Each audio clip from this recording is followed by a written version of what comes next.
GPSC destination કાર્યક્રમમાં આજે આપણે નેશનલ ક્વોન્ટમ મિશન ઉપર ચર્ચા કરવાની છે. દોસ્તો, તાજેતરમાં જ કેન્દ્ર સરકારે નેશનલ ક્વોન્ટમ મિશનને મંજૂરી આપી છે અને આગામી 8 વર્ષો સુધી ભારતમાં આ ક્ષેત્રના સંશોધન ઉપર કામગીરી થશે. તો મિત્રો, આ NQM એટલે કે ક્વોન્ટમ ટેકનોલોજીના વિકાસ ઉપરનું જે કાર્યક્રમ છે, તો દેખીતી રીતે એ સાયન્સ, ટેકનોલોજી, રિસર્ચ, ઇનોવેશન આ બધા મુદ્દાઓ સાથે સંલગ્નતા ધરાવે છે. તો હવે પ્રિલિમ્સ પરીક્ષા માટે આ NQMમાંથી કેવા દ્રષ્ટિકોણથી પ્રશ્ન પૂછાઈ શકે, આ બધા મુદ્દાઓની અથવા તો માહિતીઓ છે એનાથી આપણે પરિચિત થઈએ. તો જો દોસ્તો, આ આખો કાર્યક્રમ રાષ્ટ્રીય સ્તરનો હોવાને લીધે તે મહત્ત્વનો છે. બીજી વાત કે તાજેતરમાં જ એને મંજૂરી આપવામાં આવેલી છે, એટલે આ કરંટ અફેર્સનો મુદ્દો બને છે. એટલે કેન્દ્ર સરકારે NQMને મંજૂરી આપી છે. ઓકે, હવે આ NQMને લાગુ કોણ કરશે અથવા તો ક્વોન્ટમ ટેકનોલોજીનો વિકાસ કરવાની જવાબદારી ભારત સરકારે કયા મંત્રાલયને સોંપી છે? તો દેખીતી રીતે મિનિસ્ટ્રી ઓફ સાયન્સ અને ટેકનોલોજી. એના અંતર્ગતનો એક બહુ જ અગત્યનો વિભાગ છે ડિપાર્ટમેન્ટ ઓફ સાયન્સ અને ટેકનોલોજી. તો આ DST છે એ આના અમલીકરણની જવાબદારી સાથે સંકળાયેલું છે. બીજું, આ મિશનનો સમયગાળો કેટલો? તો આવી રીતે જુઓ તો 2023થી 31 થાય, બરાબર, 2023થી 31. અને ખાસ ધ્યાનમાં રાખજો, જીપીએસસીના ક્લાસ 1ના પેપરમાં, પ્રિલિમમાં કોઈ પણ સરકારી કાર્યક્રમ કે પ્રોગ્રામ હોય તો તેમાં એના વર્ષો, બરાબર, કેટલા વર્ષ સુધી આ કાર્યક્રમ, ક્યાંથી કયા વર્ષ સુધીનો કાર્યક્રમ, આવા બધા એંગલમાં ભૂતકાળમાં પણ પ્રશ્નો તમને જોવા મળ્યા છે. તો ડેફિનેટલી ભવિષ્યમાં પણ આ એંગલમાં પ્રશ્ન આવે. એટલે 2023-24થી લઈ 2030-31 સુધીનો સમયગાળો છે, એમાં આ મિશનને પાર પાડવામાં આવશે. હવે આના માટે થઈને કેન્દ્ર સરકારે 6,000 કરોડ રૂપિયાની ફાળવણી કરી છે. 6,003.65 કરોડ રૂપિયાની બજેટ ફાળવણી આ આટલા ટાઈમ માટે કરવામાં આવેલી છે. એટલે બીજી એક ખાસ અગત્યની બાબત કે આ ક્વોન્ટમ ટેકનોલોજી છે, જે ક્વોન્ટમ ફિઝિક્સના સિદ્ધાંતો ઉપર કામ કરતું આ આખું નવું ક્ષેત્ર છે, જે સમગ્ર વિશ્વ માટે નવું ક્ષેત્ર છે. તો દુનિયાના ખૂબ જ ઓછા દેશો એવા છે કે જેમણે ઓફિશિયલી પોતાના નેશનલ લેવલના કાર્યક્રમો લોન્ચ કર્યા હોય. તો ભારત આવું કામ કરનારો 6થો દેશ બન્યો છે. ખાસ ધ્યાનમાં રાખજો, બરાબર. આ રાષ્ટ્રીય સ્તરે નેશનલ લેવલ ઉપર ક્વોન્ટમ ટેકનોલોજીના વિકાસ માટેનું મિશન લોન્ચ કરનારો કે કોઈ પ્રોગ્રામ આપનારો ભારત છે એ દુનિયાનો, વિશ્વનો 6થો દેશ બન્યો છે. આ મોસ્ટ IMP બાબત બને છે. અગાઉ કયા દેશોએ ક્વોન્ટમ ટેકનોલોજીના વિકાસ માટેના કાર્યક્રમો ઘડ્યા છે?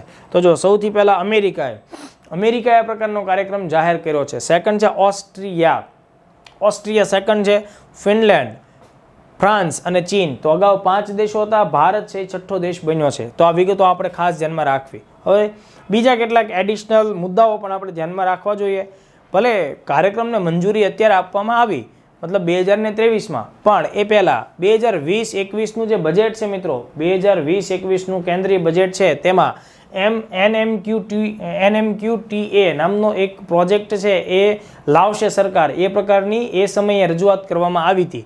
National mission on quantum technology and applications. તો ક્વોન્ટમ ટેકનોલોજી નો જે વિકાસ થાય ભારતમાં અને એની ઉપયોગિતા અલગ અલગ ક્ષેત્રોમાં થાય, બરાબર, આ અંગેની સૌથી પહેલી રજૂઆત, બરાબર, જે મેં તમને હમણાં વાત કરી, એ 2020-21ના બજેટમાં આપણને આ વસ્તુ જોવા મળે છે. અને ત્યારબાદ 2018માં જ ડિપાર્ટમેન્ટ ઓફ સાયન્સ અને ટેકનોલોજીએ ક્વેસ્ટ નામનો એક કાર્યક્રમ પણ લોન્ચ કર્યો હતો, જે 3 વર્ષ માટે રિસર્ચ ઉપર આધારિત હતો, જેના માટે 80 કરોડ રૂપિયા ફાળવવાની વાત આપણને જોવા મળી છે. Quantum enable science and technology. તો આ એટલાક ફેક્ટ્સ પણ તમારે ખાસ ધ્યાનમાં રાખવા જોઈએ. હવે જુઓ, સામાન્ય રીતે જે વિદ્યાર્થીઓ કોમર્સ આર્ટ્સ બેકગ્રાઉન્ડ ધરાવે છે એમને કદાચ ક્વોન્ટમ ટેકનોલોજી શું છે, ક્વોન્ટમ આ શબ્દ એ બધાથી એટલા માહિતગાર નહીં હોય. પણ તમારે જીપીએસસીની તૈયારીઓમાં એને ઊંડાણથી ભણવાની કોઈ જરૂર નથી, બરાબર. એના કોઈ જ પણ બેઝિક પ્રિન્સિપલ્સ ભણવાની પણ તમારે જરૂર નથી. તમારે જસ્ટ એમાંથી બેઝિક એટલી જ વસ્તુઓ ધ્યાનમાં રાખવાની છે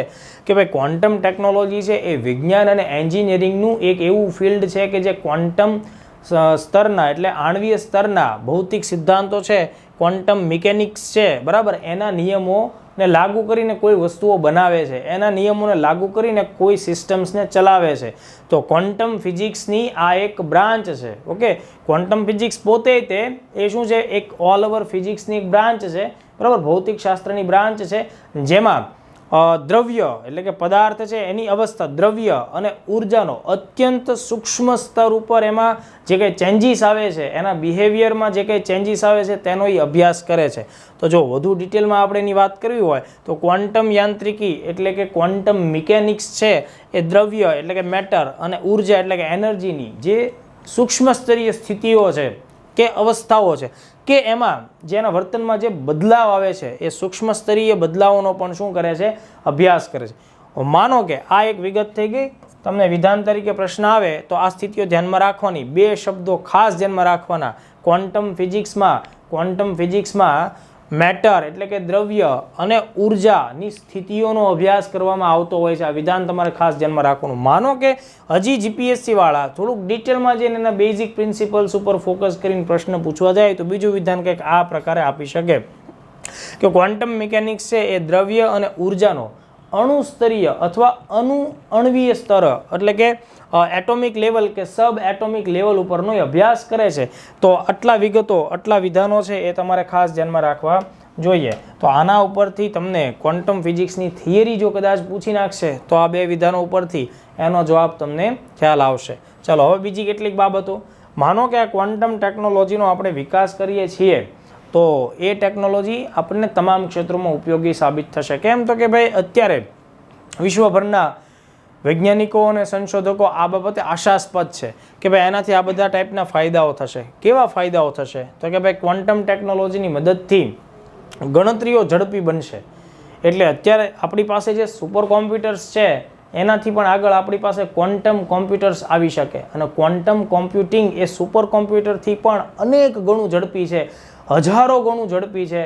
એટલે જે પ્રોબ્લેમ્સને જે કોયડાઓને કે જે ગણતરીઓને ઉકેલવા માટે સુપર કોમ્પ્યુટર્સને જેટલો સમય લાગે છે, વર્ષો સુધીનો કદાચ સમય લાગી શકતો હોય તો એ ઓછી કલાક કે સમય ક્વોન્ટમ કોમ્પ્યુટિંગને લાગી શકે આવું વૈજ્ઞાનિકોનું માનવું છે, આવી એ લોકોની માન્યતા છે. બરાબર. તો ક્વોન્ટમ કોમ્પ્યુટિંગ એક બહુ મોટું ઝડપી કોમ્પ્યુટિંગનું ફિલ્ડ આપણને જોવા મળે. બરાબર. અને અહીંયા તમારે એક શબ્દ યાદ રાખવાનો છે. જ્યારે આપણે ક્વોન્ટમ કોમ્પ્યુટિંગની વાત કરીએ છીએ ત્યારે ક્યુબિટ્સ નામનો શબ્દ છે. જનરલી કોમ્પ્યુટિંગ કામગીરી માટે બીટ્સનો ઉપયોગ થાય 0 અને 1, પણ અહીંયા ક્વોન્ટમ બીટ્સનો ઉપયોગ થાય. તો ક્યુબિટ્સ શું છે? ક્વોન્ટમ બીટ્સ છે. મતલબ ક્વોન્ટમ કોમ્પ્યુટર જે યુનિટનો ઉપયોગ કરે છે, બરાબર, જેમાં એ માહિતીને સ્ટોર કરે છે, ઓકે, એ છે ક્યુબિટ્સ, ક્વોન્ટમ બીટ્સ. બીજું કમ્યુનિકેશનની કામગીરી છે એમાં ઝડપ આવશે. તો અત્યારે ઓલરેડી આપણે 5Gનો ઉપયોગ કરીએ છીએ, ભવિષ્યમાં 6G અને એનાથી પણ આગળના વર્ઝન માટે જવું હોય તો આપણા માટે અત્યંત ઝડપી કામગીરી કમ્યુનિકેશનના ફિલ્ડમાં, તો એના માટે ક્વોન્ટમ ટેકનોલોજી છે એ ઉપયોગી સાબિત થાય. બીજી એક બાબત એ છે કે જે કોમ્યુનિકેશન આપણે કરીએ છીએ તેની સુરક્ષા સંબંધી બાબતો એટલે એની સેફટી, સિક્યોરિટી. તો ક્વોન્ટમ ટેકનોલોજી પાસે એવા સોલ્યુશન્સ છે કે એ કોઈ પણ પ્રકારના સંદેશાને ખૂબ જ ગુપ્ત રીતે એની આપ-લે કરી શકે. મતલબ કે દુનિયામાં કોઈ પણ એને ડીકોડ ન કરી શકે. ઓકે, એટલે સંચાર કામગીરીની સુરક્ષા છે એમાં પણ વધારો થઈ શકે છે. સાથોસાથ માનો કે આ ક્વોન્ટમ ટેકનોલોજી વિકસિત થાય છે અને એની એપ્લિકેશન્સ આપણને હાથવગી લાગે છે તો ભવિષ્યમાં કૃત્રિમ બુદ્ધિમત્તાનું જે ક્ષેત્ર છે એને વધુ વ્યાપક આપણે બનાવી શકશું. એટલે આર્ટિફિશિયલ ઇન્ટેલિજન્સના ફિલ્ડમાં પણ ક્વોન્ટમ ટેકનોલોજી ખૂબ જ પ્રચુર માત્રામાં સંભાવનાઓ ધરાવે છે. સર્વેક્ષણ અને તપાસ કામગીરીમાં વધુ નિપુણતા આપણને જોવા મળે છે. તો સર્વેક્ષણ અને તપાસ કામગીરી તમામ ક્ષેત્રની હોઈ શકે, ઔદ્યોગિક ક્ષેત્રની હોઈ શકે, પર્યાવરણીય ક્ષેત્રની હોઈ શકે, આબોહવામાં આવતા પરિવર્તનો માટે છે એના સર્વેક્ષણો હોઈ શકે. તો એ બધાના જે રિઝલ્ટ્સ મળે છે એ વધુ એક્યુરેસીવાળા રિઝલ્ટ્સ આપણને ક્વોન્ટમ ટેકનોલોજીથી મળી શકે. તો ક્વોન્ટમ ટેકનોલોજીના ફાયદાઓ મિત્રો ઘણા બધા હોઈ શકે. અત્યારના ધોરણે વૈજ્ઞાનિકોને જે ખાસ અગત્યના લાગે છે એ બધામાં આવા બધી બાબતોનો સમાવેશ થાય છે. તો પ્રિલિમ્સ માટે આને આપણે ખાસ ધ્યાનમાં રાખવું જોઈએ. હવે જુઓ, ક્વોન્ટમ ટેકનોલોજીની જ્યારે આપણે વાત કરી રહ્યા છીએ ત્યારે કેટલાક 2-3 અગત્યના એક્ઝામ્પલ્સ છે જે મારે તમને દેવા જોઈએ, જે મારે તમને માહિતી આપવી જોઈએ. કદાચ એ વસ્તુ તમને પ્રિલિમ્સમાં ઉપયોગી થઈ શકે. દાખલા તરીકે 2021ના વર્ષમાં એટલે આજથી 2 વર્ષ પહેલાં ભારતની એક ગવર્મેન્ટ એજન્સી છે C.DOT, centre for development of telematics, તેના દ્વારા દિલ્હી ખાતે, ખાસ ધ્યાન રાખજો, દિલ્હી ખાતે ક્વોન્ટમ કોમ્યુનિકેશન લેબનું ઉદ્ઘાટન કરવામાં આવ્યું હતું. તો આપણે આ ધ્યાનમાં રાખવું જોઈએ, કારણ કે આપણા દેશમાં આ પ્રકારનું આ સૌ પ્રથમ લેબ હતી જેનું ઉદ્ઘાટન થયું. તો ક્વોન્ટમ કોમ્યુનિકેશન લેબનું ઉદ્ઘાટન CDOT નામનું જે એજન્સી છે, CDOT નામની સંસ્થા છે, બરાબર, એના દ્વારા કરવામાં આવ્યું હતું. સ્થળ લોકેશન છે એ ક્યાં છે? દિલ્હી ખાતે. પછી બીજી એક અગત્યની બાબત જે ગયા વર્ષે આપણા ધ્યાનમાં આવે છે, વર્ષ 2022માં ભારતની બે અગ્રગણ્ય સંસ્થાઓ DRDO અને IIT દિલ્હી, ખાસ ધ્યાન રાખજો, DRDO અને IIT દિલ્હી દ્વારા ઉત્તર પ્રદેશના પ્રયાગરાજથી લઈને વિંધ્યાચલની વચ્ચે 100 કિલોમીટરના ડિસ્ટન્સ ઉપર એક મેસેજ પાસ ઓન કરવામાં આવ્યો હતો.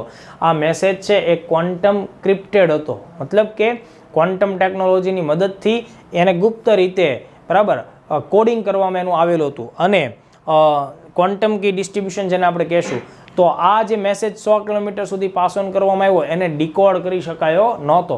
તો આ પ્રકારનો ગુપ્ત મેસેજ જ્યારે આપણે ક્વોન્ટમ ટેકનોલોજીની મદદથી એક જગ્યાએથી બીજી જગ્યાએ મોકલીએ છીએ તો એને આપણે ક્વોન્ટમ કી ડિસ્ટ્રીબ્યુશન તરીકે પણ ઓળખી શકીએ, જેને આપણે QKD તરીકે ઓળખીએ. તો આ પ્રયોગ પણ ભારતમાં ઓલરેડી 100 કિલોમીટરના દાયરામાં થઈ ચૂકેલો છે. બીજી એક ખાસ વાત, અત્યારે વિશ્વભરમાં ચીન છે એ ક્વોન્ટમ ટેકનોલોજીનો ઉપયોગ કરીને સંદેશાઓની આપ-લે કરવામાં ખૂબ જ નિપુણ રીતે આગળ વધી રહ્યું છે. કારણ કે અમેરિકા સાથેની ટેકનોલોજીના ફિલ્ડમાં ચીનની જે રાઇવલરી છે મિત્રો, એના લીધે ચીને કદાચ આ પ્રકારની ફરજ પડે છે. તો દુનિયાનો તેણે સૌથી પહેલો દુનિયાનો ક્વોન્ટમ ટેકનોલોજી સજ્જ એક ઉપગ્રહ 2016માં લોન્ચ કર્યો હતો, જેનું નામ હતું મિસિયસ. મિસિયસ વિશ્વનો સૌ પ્રથમ ક્વોન્ટમ ટેકનોલોજીથી સજ્જ ઉપગ્રહ છે જે 2016માં લોન્ચ થયો. તો આ જે ઉપગ્રહ જે સંદેશા વ્યવહાર પૃથ્વી ઉપર એટલે કે ચીનના ગ્રાઉન્ડ સ્ટેશન સાથે કરે છે એ કોઈથી ડિકોડ થઈ શકતા નથી. તો આ આટલી વિગતો તમારે લોકોએ ખાસ ધ્યાનમાં રાખવાની છે. મિત્રો, જ્યારે પણ ભારત સરકાર દ્વારા નેશનલ લેવલના કોઈ પ્રોગ્રામ ચલાવવામાં આવે છે તો આ પ્રોગ્રામો અચૂકપણે આપણી પરીક્ષામાં પૂછાય છે. અને હું આશા રાખું છું કે તમને આ નેશનલ ક્વોન્ટમ મિશન છે એ પણ પરીક્ષામાં પૂછાય, અને એ તમને પૂછાય ત્યારે તમને ફરજિયાતપણે આવડે પણ ખરું. Thank you very much.